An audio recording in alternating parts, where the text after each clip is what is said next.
السلام علیکم دوستو، میں ہوں ردا اور آپ دیکھ رہے ہیں ٹرینڈ ٹی وی، اور ہم آج آپ کے لیے لائے ہیں ایک انٹرسٹنگ سٹوری جو کہ بہت حد تک حقیقت پر مبنی ہے۔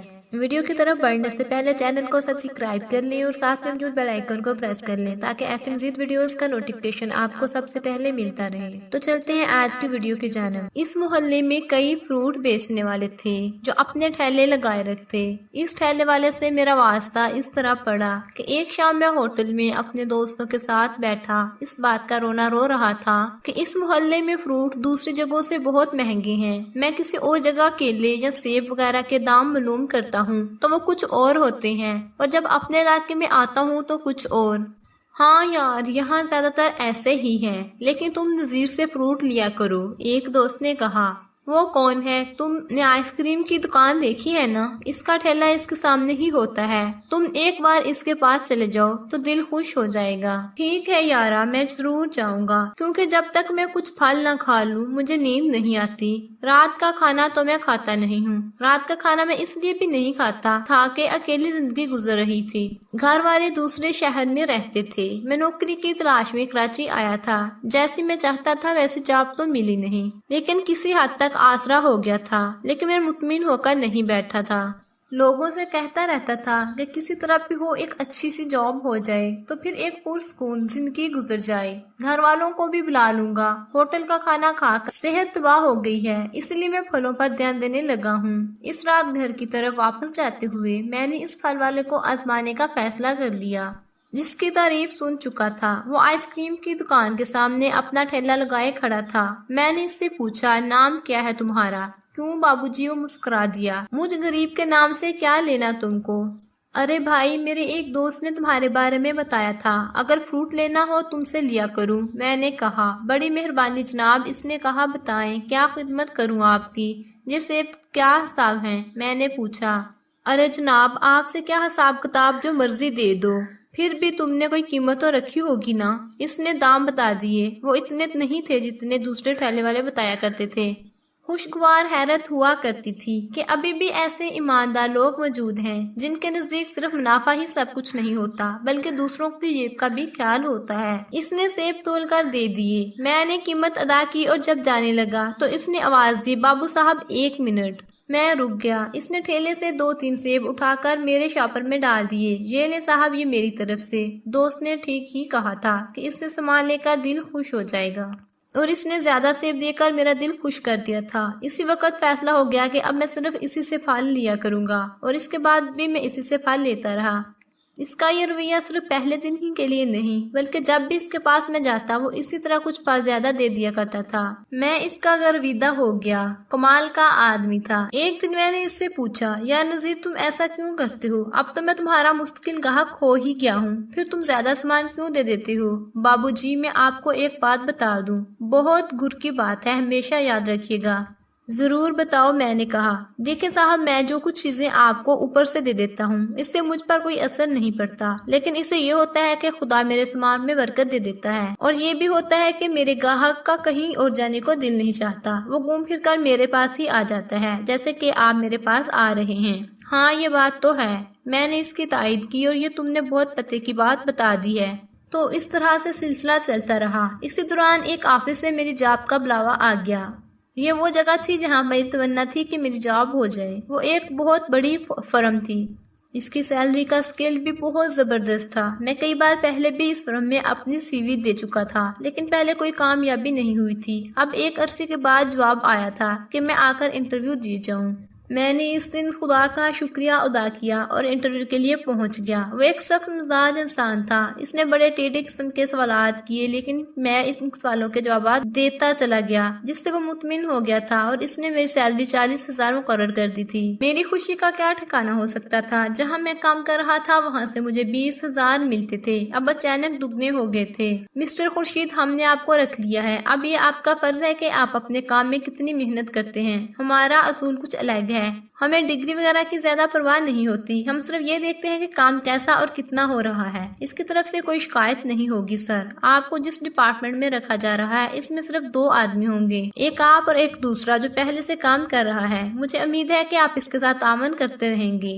بس سر، یس سر، پورا تعاون ہوگا۔ ٹھیک ہے، آپ کل سے ڈیوٹی پر آ جائیں۔ فخر صاحب آپ کو کام سمجھا دیں گے۔ فخر صاحب اس فرم کے جنرل مینیجر تھے، ایک نیک انسان۔ اس دن پتہ چلا کہ اس دفتر میں لڑکیوں کی بھی مقبول تعداد موجود تھی۔ ان کا حال الگ تھا، وہ اسی حال میں بیٹھا کرتی۔ دفتر کا ماحول بہت شاہانہ سا تھا، اے سی لگے ہوئے، آرام دہ کرسیاں اور میزیں، عمدہ اسٹیشنری، ایک کینٹین بھی تھی، لوگ لنچ وہیں کرتے تھے، اور بھی بہت آسانیاں تھی۔ اور سب سے بڑی آسانی یہ تھی کہ دفتر کی گاڑیاں بھی تھی، اسٹاف انہی گاڑیوں پر آیا جایا کرتا تھا۔ میرے ساتھ کمرے میں بیٹھنے والے کا نام بابر تھا۔ وہ ایک سست انسان تھا، کسی درجے کا کاہل بھی تھا، لیکن وہ انسان تھا۔ اس نے بڑی گرمجوشی سے میرا استقبال کیا تھا۔ اسی دن پورے دفتر والوں سے میری ملاقات ہو گئی تھی۔ وہ سب کے سب خوش اخلاق لوگ تھے۔ 5 لڑکیاں تھیں، ان میں سے تسنیم بہت اچھی لگی تھی۔ اس کے چہرے پر بلا کی نرمی اور ملاحت تھی۔ اس نے جس انداز سے مجھے دیکھا تھا، وہ انداز دوستی کے جذبات کا تھا یا ہمدردی کا تھا۔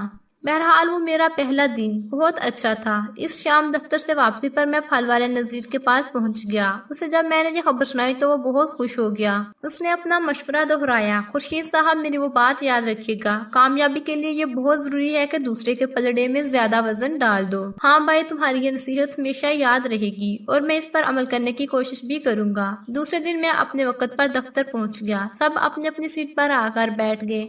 میں نے دیکھا کہ میرے کمرے میں آنے والا بابر کچھ الجھا ہوا تھا، پریشان سا دکھائی دے رہا تھا۔ کیا ہو گیا بابر صاحب؟ میں نے آواز دے کر پوچھا۔ وہ ایک رجسٹر لے کر میرے پاس آ گیا۔ خورشید صاحب، ایک الجھن آ گئی ہے، بتائیں شاید میں کسی کام آ سکوں۔ ارے کوئی خاص کام نہیں، بس مسئلہ وقت کا ہے۔ مجھے اپنے بھائی کو سیاف کرنے کے لیے ایئرپورٹ جانا ہے۔ اب اس رجسٹر کے معاملات میں سلجھاتا رہا تو جا نہیں سکوں گا۔ کوئی بات نہیں، میں جلدی سے بولا، میں ہر وقت حاضر ہوں۔ اس وقت مجھے فروٹ والے کی بات یاد آ گئی تھی، جس نے کہا کہ ہر دل عزیز بننا چاہیے اور اس کا طریقہ یہ ہے کہ دوسرے کے پلڑے میں زیادہ وزن ڈال دو۔ اتفاق سے ایک سنہری موقع ہاتھ آ رہا تھا۔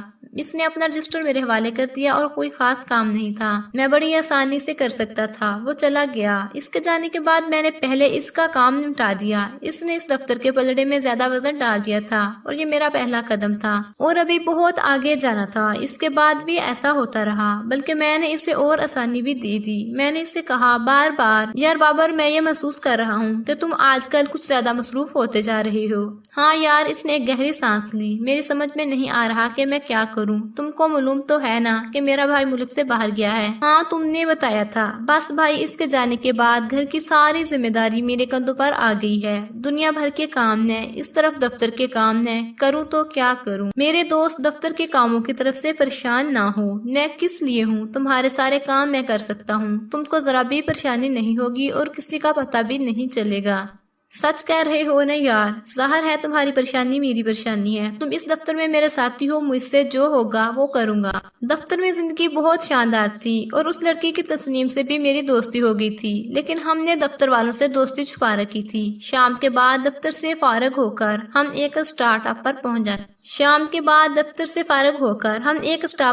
جاتے۔ اس کے بعد ہم ایک ریسٹوران میں جا کر بیٹھ جاتے۔ ہمارے درمیان دنیا بھر کی باتیں ہوتی رہتی۔ یہ کہنا زیادہ صحیح ہوگا کہ ہم ذہنی طور پر ایک دوسرے کے بہت قریب آ چکے تھے۔ ایسا ہی ہوا ہے، انسان کے پاس جب کچھ نہیں ہوتا تو پھر کچھ نہیں ہوتا، لیکن جب ملنے والا ہوتا ہے تو نعمتیں ملتی ہی رہتی ہیں۔ ہمارے درمیان اب کوئی راز نہیں رہا تھا۔ میں یہ جانتا تھا کہ وہ 3 بہنیں ہیں، 2 بھائی ہیں۔ ایک بھائی دبئی میں ہے اور اس کے والد ریٹائر ہو چکے ہیں، گھر بھی ٹھیک ٹھاک ہے۔ اس کے علاوہ اس کے مزاج اور اس کی طبیعت کا پتہ چل گیا تھا اور اسے یہ معلوم تھا کہ میں کون ہوں اور کس طرح اس شہر میں تنہا زندگی گزار رہا ہوں، اور رات کے وقت کھانے کے بجائے صرف فروٹ کھایا کرتا تھا۔ یہ سن کر وہ بہت دیر تک ہنستی رہی۔ فکر مت کرو، میں نے کوکنگ کی کلاسز لے رکھی ہیں، اس نے کہا، مزے کے کھانے بنا کر کھلایا کروں گی۔ تسنیم، ایسے خواب مت دکھاؤ، میرے طرف سے تو سب کلیئر ہے، یعنی میرے گھر والوں کو ہمارے رشتے پر کوئی اعتراض نہیں ہوگا، مسئلہ تمہارے گھر والوں کا ہے، تم ان کی طرف سے بے فکر ہو جاؤ۔ اس نے کہا، میں نے اپنے گھر والوں سے تمہارا ذکر کر دیا ہے اور وہ سب میری مرضی پر خوش ہیں۔ اب کیا چاہیے تھا؟ ایک دن اس نے کہا، خورشید صاحب ٹھیک ہے، بس کسی طرح تم اس دفتر میں ترقی کرتے چلے جاؤ تو مزہ آ جائے۔ تم فکر مت کرو، میں نے بڑے اعتماد سے کہا، ترقی کرنے کا ایک گور میرے پاس